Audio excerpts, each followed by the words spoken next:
Kuwait, they live like kings. The poorest person in Kuwait, they live like kings. And yet they're not paying. We make it possible for them to sell their oil. Why aren't they paying us 25% of what they're making? It's a joke.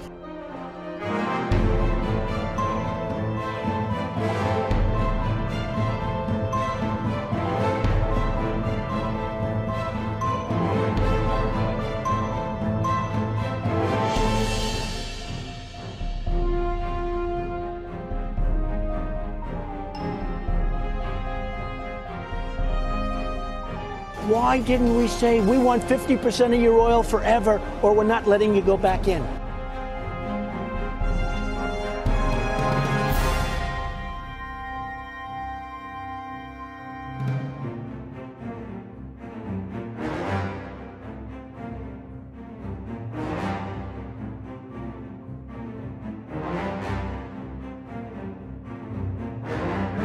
Le Dey d'Alger prend même en otage 2 équipages de navires.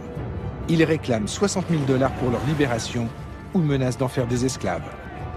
Rapporté au budget actuel des États-Unis, cette somme représenterait aujourd'hui plus de 60 milliards de $.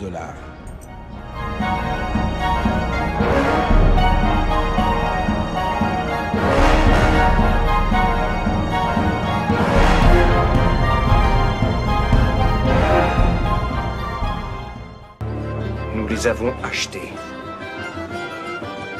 L'Amérique a conclu avec Alger un traité de paix. Un tribut de plusieurs millions de dollars qu'on leur verse, chaque année. Une somme de l'ordre de 20% des recettes de l'État. Il y a longtemps qu'on aurait dû investir cet argent dans des forces de frappe militaires puissantes. C'est bien vrai, ça. 20%, rendez-vous compte. On aurait pu régner sur les océans. De nos jours, il paraîtrait invraisemblable que les États-Unis se laissent dicter ainsi leur conduite. Mais même pour la jeune République, l'humiliation est cuisante.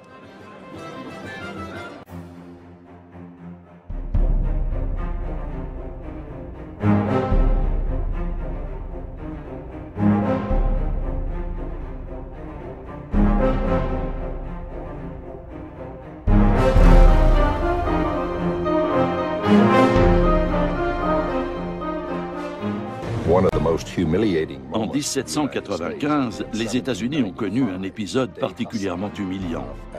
Le Dey Hassan, le régent d'Alger, a exigé que les Américains lui construisent un navire au lieu de lui verser un tribut en espèces sonnantes et trébuchantes.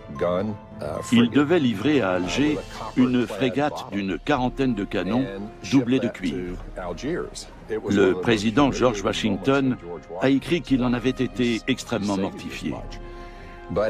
Mais les États-Unis étaient faibles à cette époque, et le président a jugé que son pays n'avait pas d'autre choix que de s'exécuter. Il savait pourtant bien qu'avec ce navire de guerre, les Algériens captureraient de nouveaux vaisseaux marchands américains et européens. Les Américains sont piqués au vif par tant d'impertinence et décident de construire des navires encore plus rapides, conçus pour durer. En somme, meilleurs que ceux des corsaires. Les États-Unis veulent ainsi mettre fin aux conditions humiliantes du traité de paix et d'amitié qui les lie à Alger.